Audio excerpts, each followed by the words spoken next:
I could taste, like, you know, that metallic taste. Like, you know, if you get a cut and you suck on your blood and it tastes like iron or whatever. Big, bulky, handheld one. Welcome to the Lightweights Podcast. My name's Joe. Today we have Forrest Galante, one of my favorite creators on the platform. I've done expeditions all around the world. It's Shark Week, baby. There's no way you could get in the water near them or you would die. Forrest is a wildlife biologist, television show host. The guy's rediscovered extinct animals. It's nuts. A lot of people think the Amazon is like so dangerous in jungle and stuff. It's not. It's pretty tame, you know? Like there are a few venomous snakes and don't get me wrong, there's jaguars and a few things like that. He's had countless television shows and is currently on the new Shark Week this year that is happening right now. I have 2 shows this year. I have Alien Sharks Ghosts of Japan, which is a show and tell of Japan's incredible shark diversity. So I hope you guys like this episode. If you're new, hit the subscribe button, leave a comment down below, and a thumbs up. So without further ado, Forrest Galante. Shark Week coming up. Here we go. You have 2 shows coming out. Yeah, pretty much every year. It's crazy. How do you figure out what you want to do for the episode? Oh man, it's the opposite problem. I have like hundreds and hundreds of Shark Week concepts and things that I want to do, expeditions and trips, and it's narrowing in on which one I want to do each year that Discovery goes, yeah, let's do that one. So you bring a couple different ideas and they narrow down what's possible? Oh, dude, I'm not joking. On my development folder on my desktop, I probably have 40 or 50 Shark Week shows written. Full shows, not just like a log line. Full shows, decks, presentations, graphics, expedition maps, the whole thing. And then you're hosting one of them? Yeah, so last year I had 2 that I hosted. So I should explain this. So I own a production company, right? I don't just, like most people on Shark Week, they're just a plug-and-play Shark Week host. Like, they show up, they host a Shark Week show. There's a production company that makes the show, and they're the hired talent. I do things a little bit differently. Like, I actually own the production company. So I create all the show concepts, sell all the show concepts, well, not all, but a very small handful of them, and then show run them, executive produce them, oversee them and edit, and sometimes host them. So this year I'm hosting one, and then I EP'd and created and sold a different one. So 2 different shows. And you built this company out of a need so that you can do these on your own. Yeah, I started this company with my partner Eric about 7 years ago. Pretty recent. Yeah, pretty recent, 6-7 years ago, and it's done really well. It's grown every single year. We have quite a lot of employees now, and sell a lot of different projects and shows, and yeah, it's a great company. We have a lot of fun. Your first TV show, was that produced by your company? No, God, no. That all steamrolled. So Extinct or Alive, did a couple seasons of that. I finally got like an executive producer credit because they couldn't really do the show without me because I had all the information and the knowledge. So then I got an EP credit. Then that show ended when COVID hit, and then I started creating more shows and was like, why am I creating shows and then giving them to another company? Like, I should just start my own company. So my very first company, or my very first show that I sold, was a company that was just me and my wife on the payroll, and she was doing the bookkeeping, which was a disaster. And it was just the 2 of us, and and then it just sort of grew and grew and grew. And now we have a full-fledged production company that makes all these shows. And a thriving YouTube channel and a podcast channel. And writing another book, and there's a lot going on. Yeah. What's the new book? I don't think people are supposed to know about that. That's okay. That's all right. Nah, leave it in. It's fine. You're good. Okay. We won't talk about it too much yet. Nothing about what it's about? I'm so bad. I'm a PR nightmare. Somebody commented this on one of my posts the other day. What did they say? They said, like, Forrest is everything the world needs in conservation and everything Discovery doesn't need in PR. Because I just say whatever I like. I never filter anything. It's probably not good. How far along are you on it? On the book? Yeah. Just started. Like, deal got signed maybe 3 months ago, and we're maybe 2 chapters in. Hell yeah. Yeah. So their first book, still alive. Yeah. What was that about? That was memoirs. That was, my life and stories and growing up and sort of how I made it in the world of wildlife science and production. And since then, you've had countless expeditions with yeah. countless new stories. Way more. Yeah. And the second book, I won't tell too much, but it's not memoirs. It's much more scientific and much more in-depth about conservation. You're doing something that's so interesting to me is the Colossal Sciences. Yeah. Mm-hmm. Can you explain what that is? Yeah, Colossal Biosciences is a biotech de-extinction company that does a lot of good for the world, a lot of great conservation work, but they've taken the science of biotech like CRISPR and those kind of technologies that I don't even remotely understand, and they're applying it to conservation. And some of that conservation work is de-extinction, bringing back the dodo, the thylacine, the woolly mammoth, and some other species that haven't been announced yet. And they're going to be placing these in Siberia. Well, it just depends. Like the dodo wouldn't do very well in Siberia, so that's going in Mauritius, and the thylacine being from Tasmania will go in Australia, and the mammoth will be in Alaska now once they finally recreate one. But it's a very slow process. It's not like this is happening next year. It takes many, many years. You get one individual, and then you see how that goes, and then you make a few more and keep them in a contained area so that you can study it. Like it's not just like we made them, put them out there. It's a very, very slow process. Do they have a release date of when these are going to start happening? Yeah, new animals start dropping on. They do. I every time I get asked, I butcher it. But basically, I think that the thylacine is 2025 or 2026, so a couple years out. I think the dodo's shortly after that, and then the mammoth is around 2028, I believe. Okay, because the mammoth was originally 2024, right? No, I think I said that somewhere and was totally wrong. Oh, okay. Yeah. So I'm the conservation advisor. I'm not the timeline guy. Like, I just go, here's how the animals help or don't help. So, yeah, I always butcher the dates. So they're bringing back the woolly mammoth for what purpose? That one is for a plethora of reasons, but the main one is to combat climate change because woolly mammoth stomping in ice returns the Arctic tundra to more of what it used to be, which is like an icy plains as opposed to a wooded area.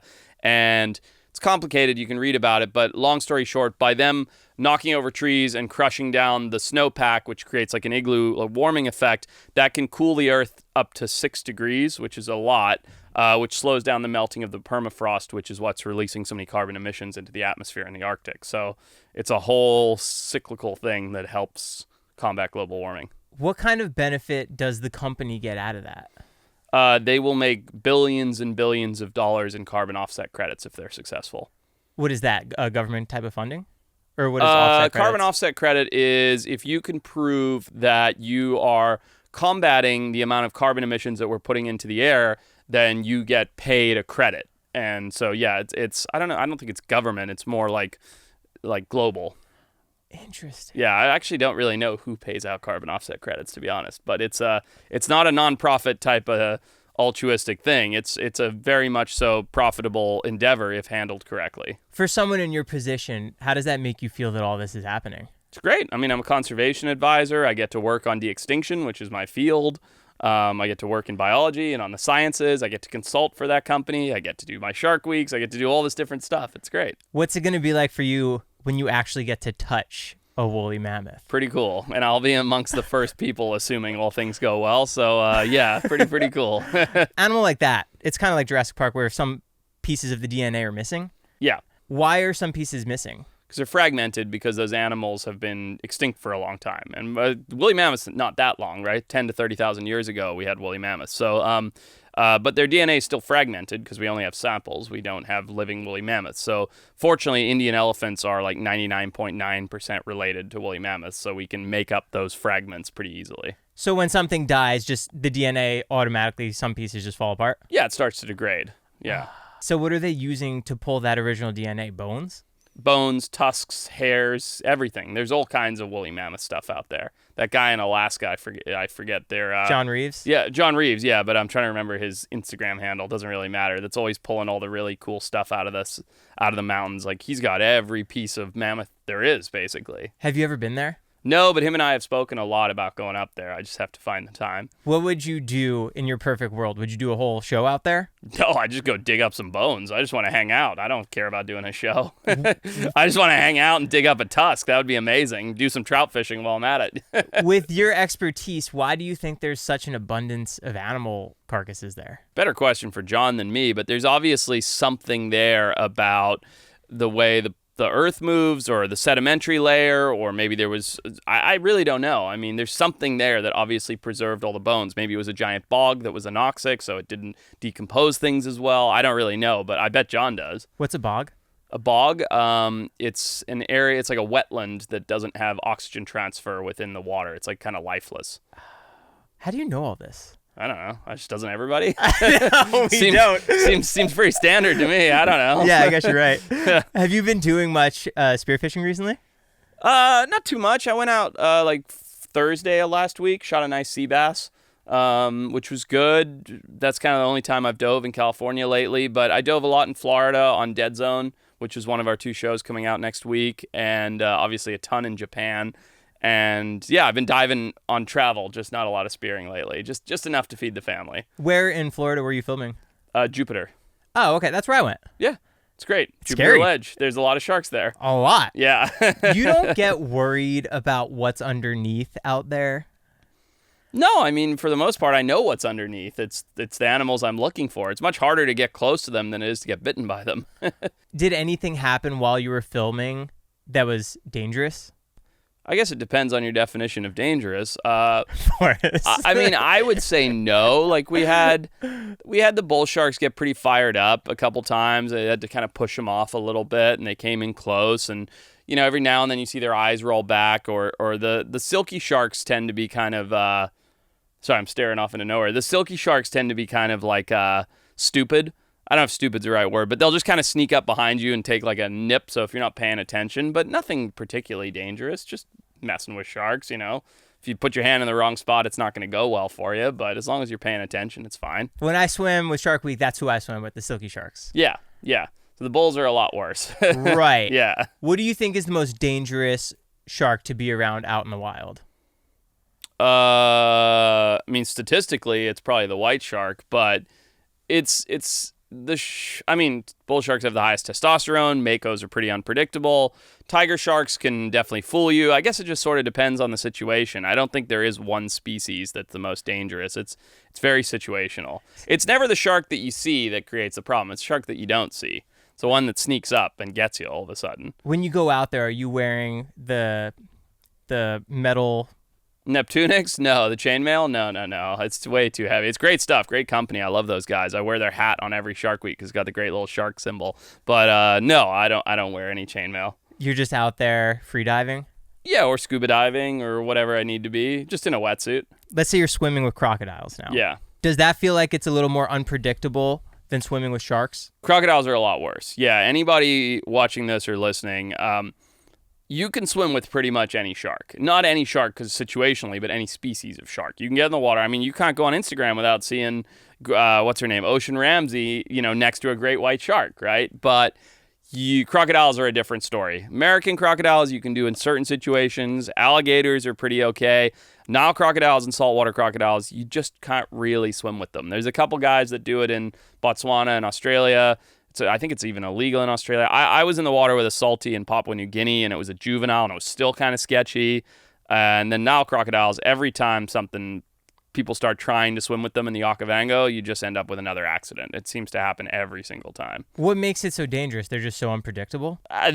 Sharks don't eat people. Crocodiles eat people. It's two different things. When you swim, people listening to this are like, that's not true, but it is. Sharks don't eat people. Sharks have attacked people and have killed people, but they don't eat people. They don't target people as a food source.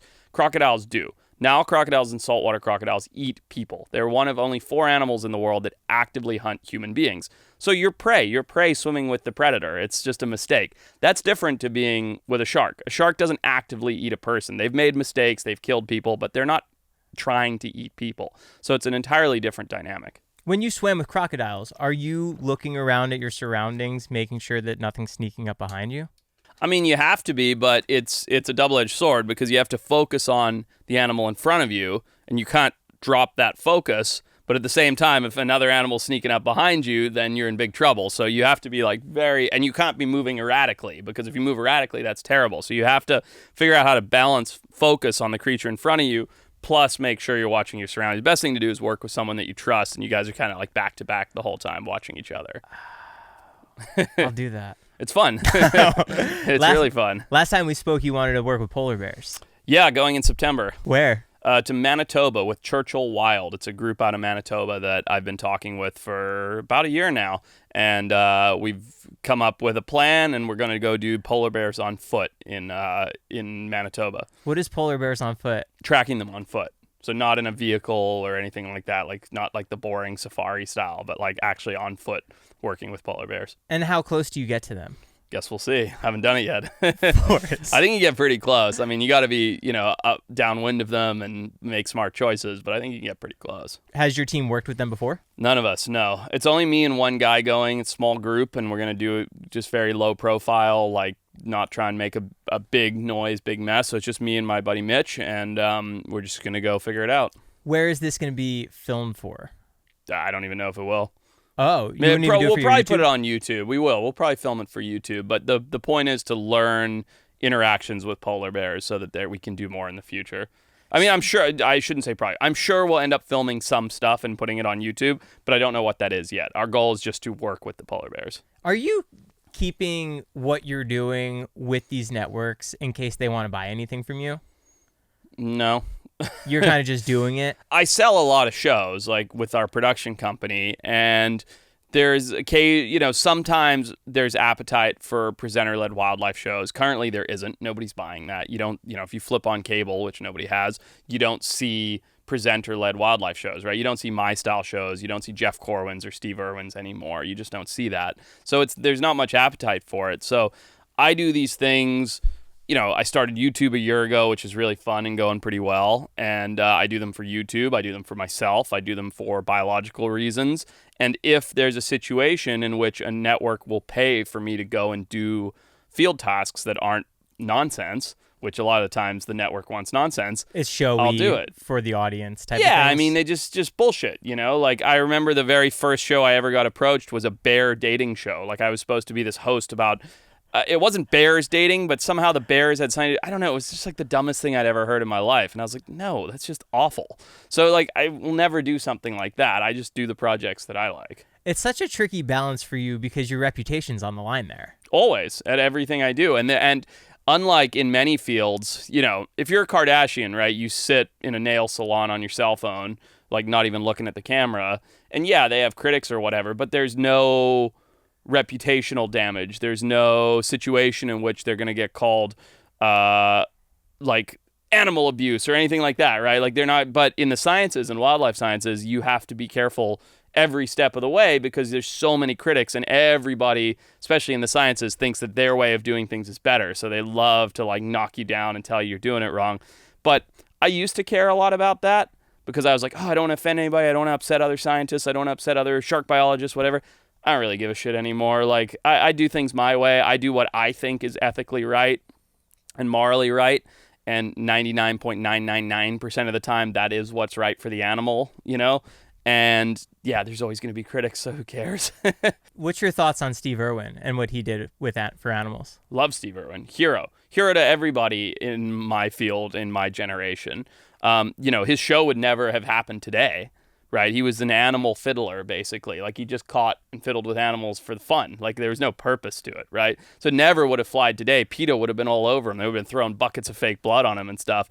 But I think, and this is the problem with media today, everybody's so willing to jump down people's throats. I think Steve Irwin brought a love and passion for wildlife into the homes of millions, and that wouldn't happen today, like I said. So I'm very, very pro Steve Irwin, pro his message, pro his whole family. I think they're amazing people, and what they did for wildlife conservation is top notch.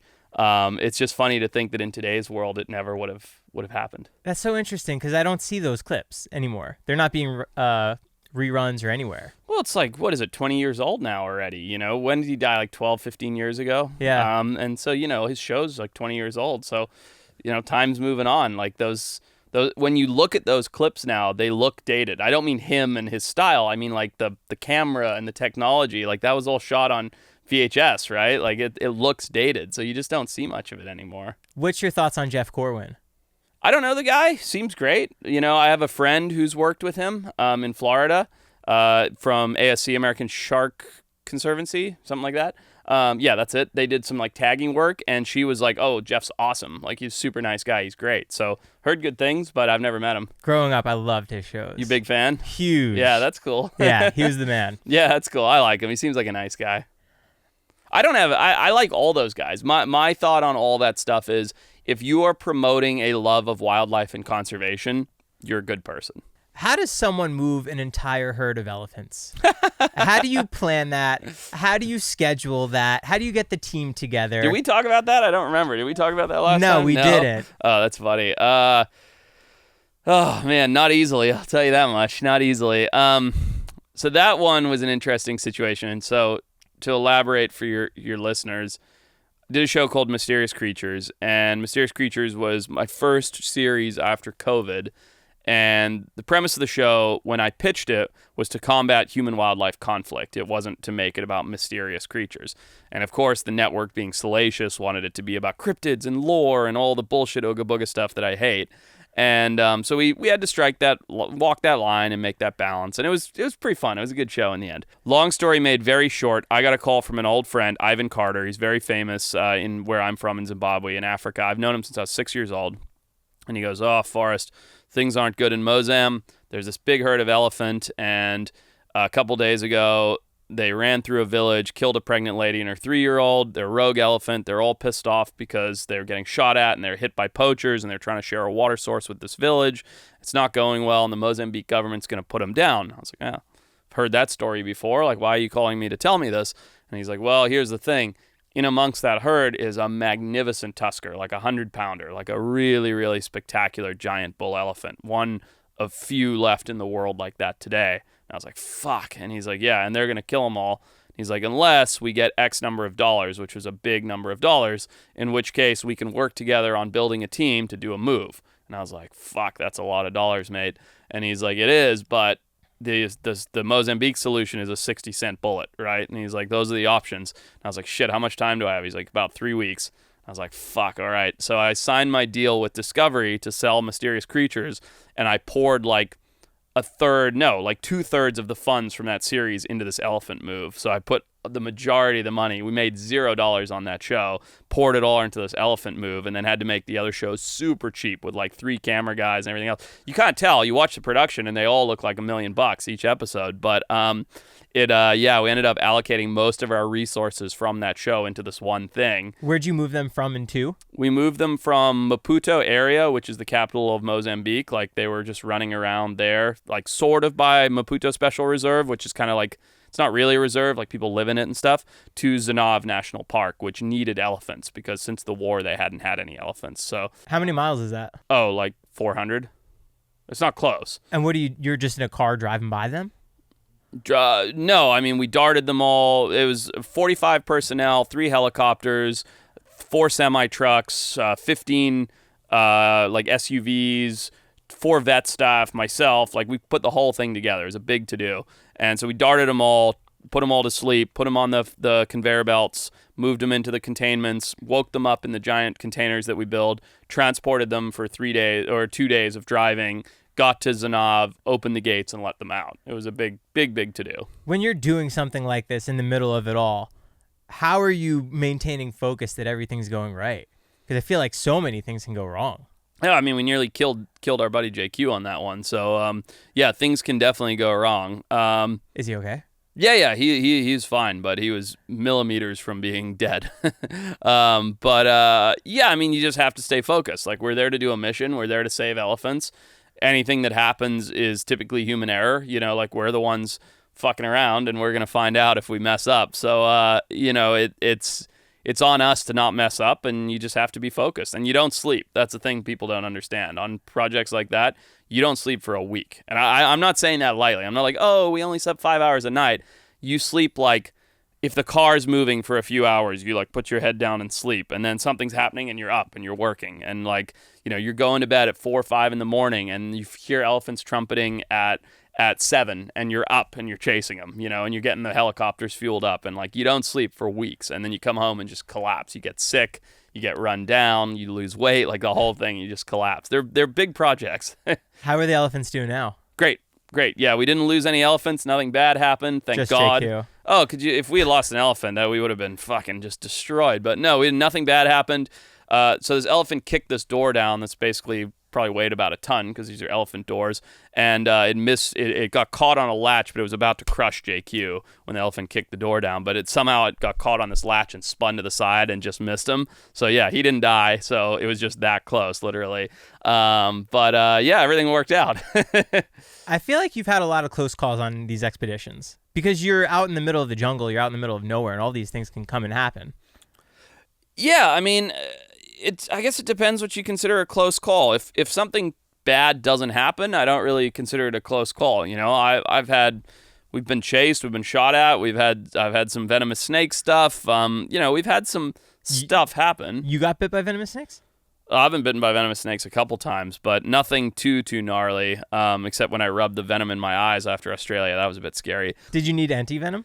No. So I didn't know what had happened. We were milking sea snakes, and I had sea snake venom, I thought, on my fingers, and then I went like this in an argument with my director of photography and thought I'd rubbed sea snake venom in my eyes, which would have killed me, but I didn't know, and there was no way to tell because we were nowhere near cell phone service or internet or anything else, so I couldn't figure it out. So I just had to wait 6 hours to see if I lived or died, and I didn't die, so I didn't get sea snake venom in my eye. You're still here. Still here, yeah. But no, I mean, it's I don't know. Yeah, I don't know if they're close calls. It's just part of the job. Can you explain how it works when you search for extinct animals?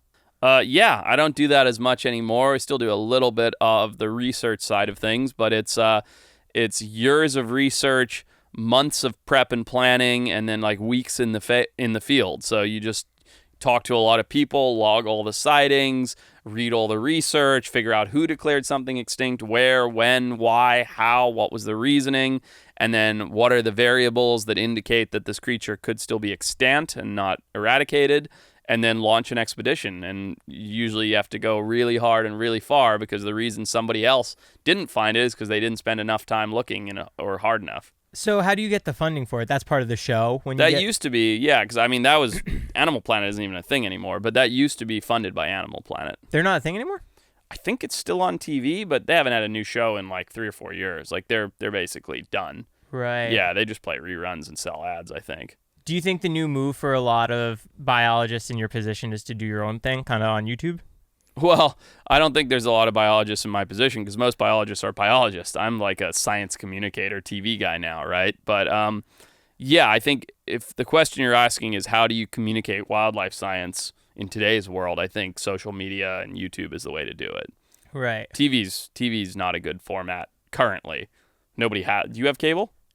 No, I don't have cable. I'm on cable most weeks. I don't have cable. Nobody has cable, right? So like, why would you put all your eggs in that basket? Like, it's a dying medium. That's so good that you were able to transition that move. Well, we'll see. I'm still very actively trying to. I feel like you're killing it. Yeah, I mean, it's going pretty well. We launched YouTube about 10 months ago, and we're at 900,000 subscribers. That's huge. Oh, thank you. It's fun, and we just do whatever we like there, which is enjoyable. And, you know, it's not particularly lucrative. Like, it's not like Discovery Channel funding where you can go move elephants, but it might get there one day. I feel like you and Mr. Beast would be able to do something really well together. I've never met him. I don't know. He seems like a funny guy, though. There'd definitely be something there. Yeah, that'd be cool. I mean, I'd love to do like what he does because he's like a big humanitarian, right? Like he's building houses for people and like giving away big bags of cash and stuff. I would love to do that for animals. Like, how could I do that for animals? Could I take, forgive me because I haven't watched too many of Mr. Beast's videos, but if I could do what he does where I'm like, I'm going to take $10,000 and give it to each one of these people if they do this. Like, if I could do that for wildlife conservation, I'd be thrilled. But we obviously need our YouTube channel to get to that point that it could sustain that. So right. That'd be awesome. What animals do you look at in the eyes and you just see nothing behind it? It's just a killing machine. Nah, there's no such thing. There's no such thing as a killing machine. I would say as far as like sort of a soulless gaze, like I don't get anything out of insect gazes. Like if you look into the eyes, like I was holding this giant isopod recently. I put it on my Instagram and I looked at that thing's little beady deep sea eyes. And of course, deep sea creatures have small eyes because there's no light down there. There's not much to see. Not all of them, but these ones do. And you stare into it and it's just like... Like, I saw nothing. I got nothing out of that. But no, as far as, like, your common animal, I don't think there's anything you stare into the eyes of and go, this thing's a mindless killing machine. I don't see that. I don't even see that in crocodiles that are trying to kill me. Really? No, yeah. There's thought. There's cat and mouse. There's a game going on. There's consideration. There's, am I hidden enough? Does it know I'm here? Do I know it's there? Like, there's a game always. There's no just, like, I'm going to kill. Like, that doesn't exist. Aside from polar bears, what other animals do you want to work with that you haven't yet? Oh, man, that list is starting to get pretty thin, to be honest. Love to work with maned wolf in Ethiopia. Or, sorry, those are Ethiopian wolves. Maned wolf in South America and Ethiopian wolf. Like, those two would be really cool canids. Never done the great apes, so gorillas would be amazing. What kind of works with ape? That's the thing, though. Like, I don't want to go on safari and sit there and see one like a tourist. Like, that doesn't really interest me much. I'd love to do it. And it sounds very, like, arrogant. I love to do that. Don't get me wrong. But I'd like to do something that contributes, that's meaningful. So use my skill set of tracking or capturing or translocating or building habitat or whatever and go there and do something. Like, if I got a call from Ivan, my same friend who called me on the elephants, was like, Forrest, listen, we've got these gorillas or these chimps in a village and they're creating all kinds of problems. Got to get them into the wild. I know how good you are at this stuff. That's where I'd be like, I'm on the next flight, right? Like, I'll come there. I'll bring all my toys. I'll catch these gorillas, like, move them. Nobody will get killed. Like, that's the kind of stuff I'd like to do. What kind of toys would you be bringing to make that happen? Well, gorillas are pretty strong, so we need to build some pretty big cages. We'd probably need some steel reinforced nets with net guns, or maybe tranquilizer. Probably tranquilizer would be a lot easier. So tranq rifles, and then it's tracking, it's thermal, it's staking them out, it's the whole thing. That's wild. Speaking of deep sea, you were supposed to be on Ocean Gate? I mean, sort of. Like, myself, Josh Gates, there was like a handful of us who got invited on that trip. That exact trip. So I realized that what they were doing, and this is an assumption, I guess, I wasn't told this, but I think they reached out to a number of, like, adventure-y influencer types, myself, Josh Gates. I saw somebody else too, I can't remember who it was now, and they're like, hey, there's an open space on this trip if you want to come, like, just to fill the spot to get exposure. And I was one of those people. I know Josh Gates was one of those people. There was somebody else, I can't remember who it was. I saw a YouTuber do a video on it too. Okay, of all the people that were invited? Yeah, he said that he was invited as well. Okay, so maybe it was that YouTuber, but I can't remember. But there was like 4 or 5 people that I heard floating around the ethos who had all allegedly basically received an invite. And I think they were all like me, where they're like, it sounds great, but like, it's kind of last minute and I don't really, like, it's not paid and blah, blah, blah. So they just didn't do it. And then obviously that tragedy took place. And you were going to use that exact same sub for another mission later on? So I had been in conversations with them to use that sub for a deep sea shark project later this year on the West Coast. Yeah. Would that have had the same fate for the one that you did, or was that going way deeper than where you were going to use it? Way deeper. The Titanic would have been much deeper than where we were looking for sharks. Yeah. That's not to say, I mean, I don't know anything about deep sea submarine engineering. I have no idea what level or pressure. I don't know any of that, but I am not very risk averse when it comes to those things. So if you gave me the opportunity to jump in a sub right now, I'd be like, absolutely, let's go. Right. Yeah, I'd trust whoever's piloting it. Let's do it. What's been the most successful conservation repopulation that's ever happened? American alligator is definitely up there. They were once on the endangered list? Oh, yeah. I think there were like 400. Don't quote me on that number, but I think there were like 400 alligators left in the world. That's it. And now they're everywhere. I mean, they're in everybody's pools and backyards. And yeah, that's a very successful, not really reintroduction, but conservation effort, because I think there were always a couple left in the wild. But yeah, that American alligator has been a big one. There's like a lot of examples. I'm trying to think what is the biggest. You'd be hard pressed to beat the American alligator story. They were really hammered down. Cheetahs were hammered down. They're still pretty hammered. But what else has come really, really close to there only being a couple left? I don't know. I'd have to think about it. But there's been a lot of animals that have been very, very, very on the brink of extinction that we've somehow managed to bring back. The Spix macaw, completely extinct in the wild. The blue bird from the movie Rio. The movie Rio, the animated movie. Yeah. They were completely extinct in the wild. There was zero in the wild. There was only 8 or 12 or something in zoos and private collections around the world. And this kind of crazy guy named Martin Guth did some very like cowboy conservation, like definitely didn't do it the right way according to conservationists. And I respect him for doing it his way. Went and basically saved them and created the ACP or ACTP or whatever their parrot breeding group is, and is now releasing dozens of parrots back into the wild. That was zero. There were 0 of those in the wild. Yeah. So, there's some pretty good stories of that stuff. Why were the alligators so low? Just shot them out. Just everywhere you went, you shot them. For the leather? For the leather, for the meat. I think, kind of like what we do with the American bison. You used to ride in a train and shoot them just to shoot them. Yeah. Americans like killing stuff. Do you think the invasive species in Florida, that's just going to be how it is moving forward? There's no way to combat that. Absolutely. I mean, you might be able to knock out 1 or 2 with a really hard effort, but I mean, like, I was bow fishing on a canal recently in Florida just 2 weeks ago, and it's just like you see 15 invasive species for every native species. It's crazy. You never beat it, ever. Right. Yeah. Do you still feel anything from being struck by lightning?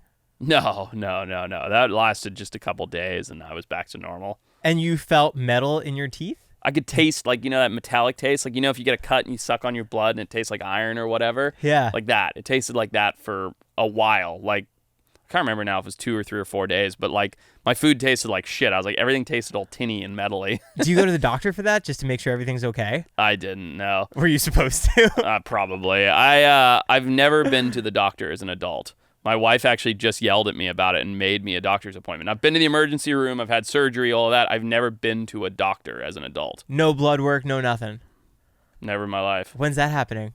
I think it's like next Friday or something. My wife made me an appointment because she was like, when's the last time you like had a physical? And I was like, in college. She's like, what? I was like, yeah, for my like rugby playoffs, we had to get physicals every year in an EKG. And she's like, when's the last time you went to a doctor? I was like, I've never been to a doctor. She's like, what are you talking about? I was like, I've never been to a doctor. Have you? I've only ever been to like specialists or an emergency room or a surgery. I've never just been to a like GP. Yeah. Yeah. That's crazy. I feel great. I don't need to.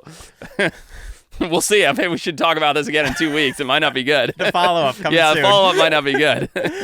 Not including humans, what animal social structures do you think is the most mind-blowing? Probably anything with a hive mind, like bees. So bees don't really operate... Like, if you think about bees, they're all individuals, as in, like, this bee will think that, and this bee will think this, and this bee will go and pollinate that flower, and this worker bee will go and get pollen and bring it back, or go and get honey, or make honey, or whatever, right? But then the collective of bees acts as a hive mind. So when you bring all those bees together, they act in unison to do one thing, almost as though they're one brain. Protect the hive. Protect the hive, move the hive, protect the queen, make the thing. But they...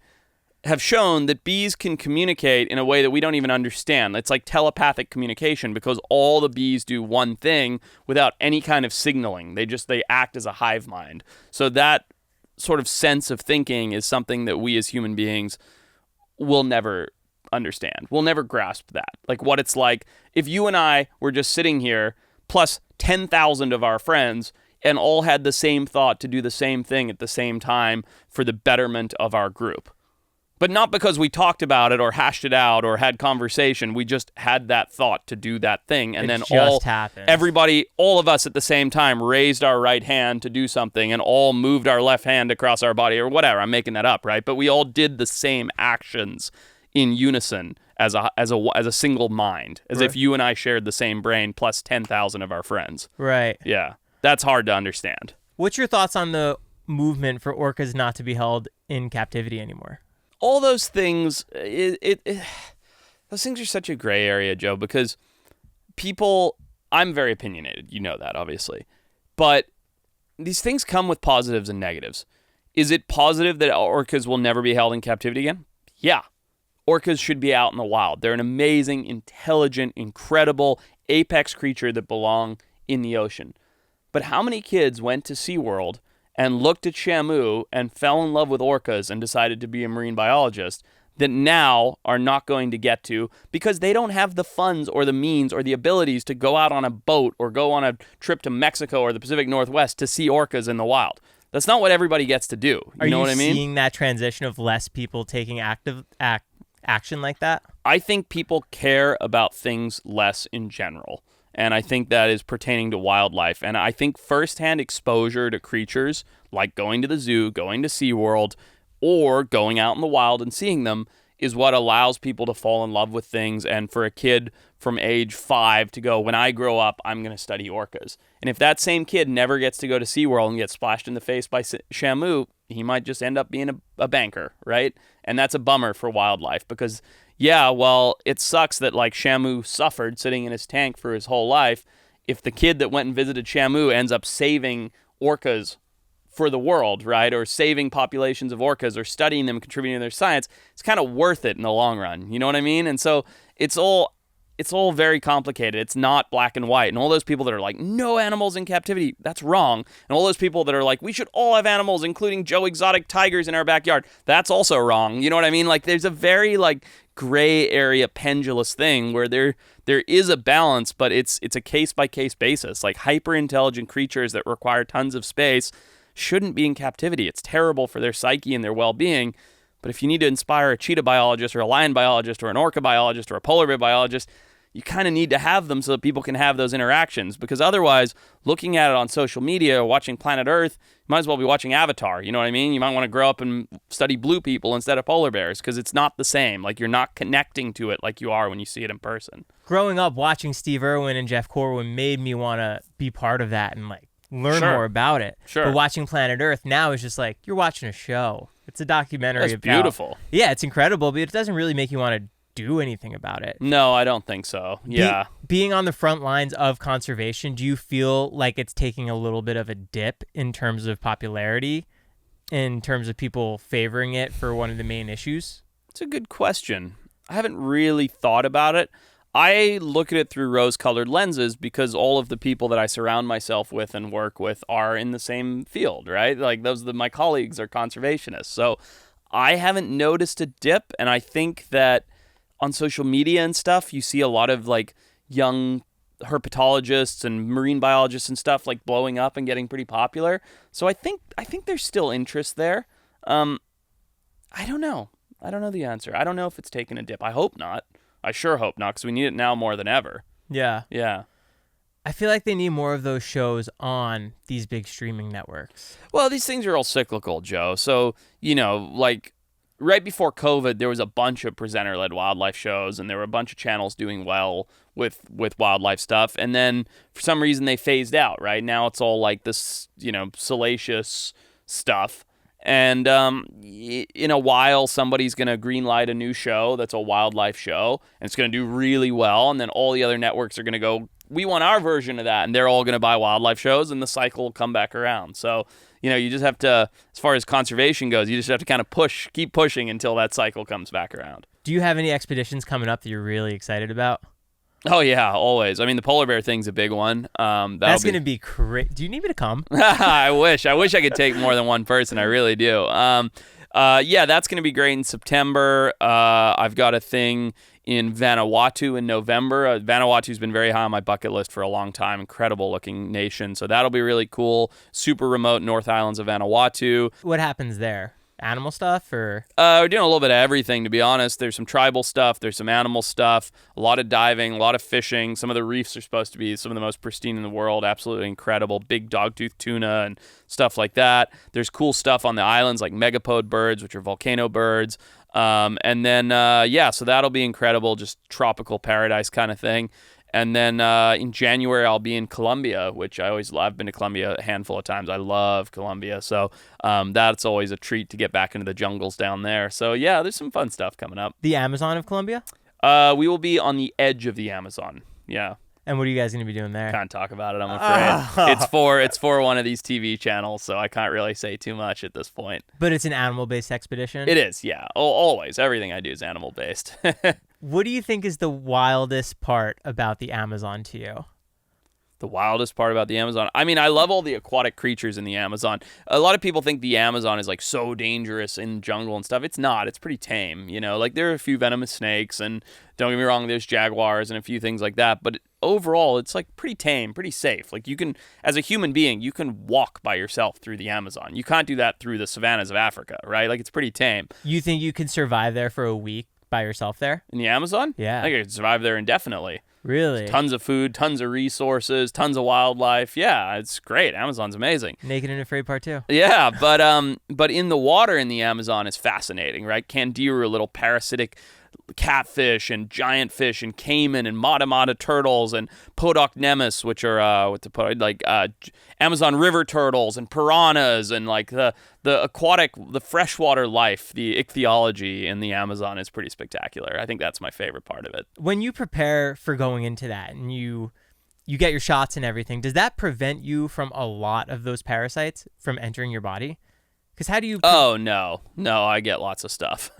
Yeah, like how do you prevent that? You can't. No, you can. I mean, you can make good choices, and if you're educated, then you make smart choices, like you cover up at night so you don't get malaria, and you don't drink water that hasn't been purified or boiled or both. And you don't do what I did, which is eat raw freshwater crab, which makes you sick for 3 years. Like you make good choices. Years? Yeah. What do you mean? I had like 2.5, 3 years where I picked up like an amoebic dysentery from eating undercooked freshwater crab in the Amazon. So I'd wake up around 2, 3 in the morning every night and throw up for 20 minutes and then go back to sleep. Every night? Every night for like 3 years. And then it passed. What took so long for it to get out of your system? No idea. Nobody could figure it out. I still don't know that that's what it was, like amoebic dysentery, but I think that's what it was. But again, never been to a doctor, so I went to a specialist who was like, everything seems okay, and I'm like, it's not, and then I gave up, so I just went back to living with it. And it just stopped? It just stopped. It was just one night I didn't throw up, and the next night I didn't throw up, and the next night I didn't throw up. I was like, all right, I'm good. Were you with your wife at this point? We weren't married, but yeah. Was she worried?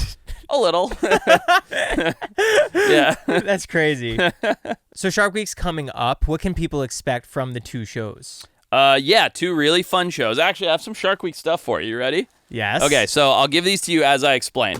So I have 2 shows this year. I have Alien Sharks Ghosts of Japan, which is a show and tell of Japan's incredible shark diversity, somewhere that I don't think has been seen before. We got shark birth, we got shark orgies, we got a shark parasites, we got all kinds of stuff going on in that show, and we find the animal I'm looking for, which is a Japanese angel shark. Very rare, beautiful creature. And the other one is Sharks of the Dead Zone, which I talked about very briefly, which is a show that looks at HABs, harmful algal blooms. What's HAB? A harmful algal bloom. Oh. In the Indian River Lagoon in Florida, which is where you get these big green toxic blobs where all the fish die, which is terrible. It's right in our own backyard in Florida. And there's a pretty interesting discovery about the fact that those aren't from agricultural runoff. They're actually from septic systems creating them, which is disgusting. So 2 shows, both great, really interesting, really educational. The Indian River Lagoon one, the Dead Zone, has got a lot of bull shark action in it, which is cool. And this year, you're going to be the first person to see this. You ready for this? Please. The very first. So this year, I did a limited edition of 2 things. I have buddies that work at Pelagic, and I have buddies that work at Leatherman, okay? And I reached out to both of them, and nobody knows this. You're literally the first person to hear this. And I made, I'll make sure this is open for you here, these special custom tools for my team. So we only had 100 made of these for my team, and you get to get the very first one. So open that up real quick. This is, oh my. So that's a Leatherman. That's sick. The Leatherman, not the Arc. Which tool is it? I'm sure it says it on there. It's the big one that all my guys carry. The Surge. The Surge, the Leatherman Surge. So pull the knife blade out real quick. So close that up. Okay. Check these out. So there's only 100 of these ever being made, and you get the first one. That's sick. Read it on the thing there. Forrest Galante Shark Team. Yep. So these are just for the crew that work on our projects. We're sending them to the guys at the network that work on our shows, my camera guys, my audio guys, and I got you one of these too. So take a look at that guy right there. And there you go, the Forrest Galante Shark Team. That's sick. That's just for our crew that travels the world and makes shark shows every year. So you got one of the only 100 Leatherman Shark Teams and Shark Team uniforms. This is really cool. Pretty fun, right? I wish people could hold this and get their own, but they can't. No, they cannot. There's only 100. I'm giving them out at our premiere party. So thank you so much. Yeah, dude. I thought you'd like that. Yeah, I love this. I love this so much. And you work with the same people every show. Every show. Have done for years and years and years. Yeah, no new crew, same squad. Every now and then we bring on somebody added, but the same core group forever. So cool. How do I close this? Not a Leatherman guy, huh? No. Push that down right there, that little release, Uh-huh. and then close it like that. Wow. Well, if you ever go back out on your boat, I want to come. I want to swim with everything. Sure, man. We saw 11 blue whales the other day when we went out spearfishing. There were so many blue whales in the channel. At the Channel Islands? Yeah, right here. Yeah. Were they huge? Yeah, like biggest adults? animal that's ever lived. Adults, though? Yeah. Wow. Yeah, it was cool. It was a good day. Yeah, I want to go. Yeah, absolutely. Okay, cool. Joe, Guys, thanks for having me, dude. thank you so much. Shark Week. Anytime. Shark Week, Week's baby. out now. Go check it out. Where can people watch it? Discovery, Max. Oh, it's on Max. Okay. It's on Max, yeah. HBO Max, or it's just called Max now. Yes. Discovery Plus, Discovery the channel. I don't know. Shark Week's all over the place. Cool. Awesome. Thanks so much for watching. See ya. That was amazing.